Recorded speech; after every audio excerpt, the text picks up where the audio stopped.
சாதி என்பது உண்மையா? கேட்டால்தான் மாற்ற முடியும் என்று திமுக எம்பி கனிமொழி தெரிவித்துள்ளார்.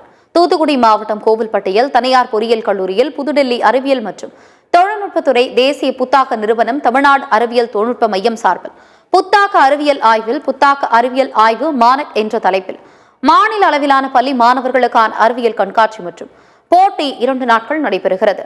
இதன் தொடக்க விழாவில் எம்பி கனிமொழி, சமூக அமைச்சர் கீதா ஜீவன் ஆகியோர் கலந்து கொண்டு அறிவியல் கண்காட்சி மற்றும் போட்டியை தொடங்கி வைத்தார். இதனைத் தொடர்ந்து கண்காட்சியில் மாணவர்கள் வைத்திருந்த அறிவியல் படைப்புகளை கனிமொழி எம்பி, அமைச்சர் கீதா ஜீவன் ஆகியோர் பார்வையிட்டனர். இதனைத் தொடர்ந்து மாணவர்கள் மத்தியில் பேசிய கனிமொழி, சாதி என்பது உண்மையா, நிஜமான ஒன்றா என்று கேளுங்கள் என்றும், கேட்டால்தான் உங்களால் மாற்ற முடியும் என்றும் கூறினார். அப்படி கேட்டதனால்தான் இத்தனை பெண்கள், இத்தனை இளைஞர்கள் படித்து உள்ளீர்கள் என்றும், அப்படி கேட்டவர் தந்தை பெரியார் என்றும், அந்த வழியில் நாமும் இந்த சமூகத்தையும் அறிவியலையும் சிந்தனையையும் மாற்றி காட்டுவோம் என்று கனிமொழி பேசினார்.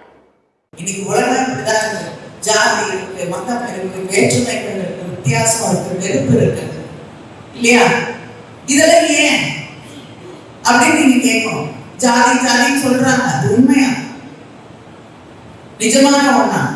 கேளுங்க, கேட்டால்தான் உங்களால் மாற்ற முடியும். அது அப்படி கேட்டதுனாலதான் இன்னைக்கு இத்தனை பெண்கள், இத்தனை இளைஞர்கள் இன்னைக்கு படிச்சுட்டு இங்க வந்து உட்கார்ந்துருக்கீங்க. கேட்டவர் தந்தை பெரியார். அந்த வழியில நாமும் இந்த சமூகத்தையும் அறிவியலையும் சிந்தனையையும் மாற்றி காட்டுவோம். வாழ்க்கை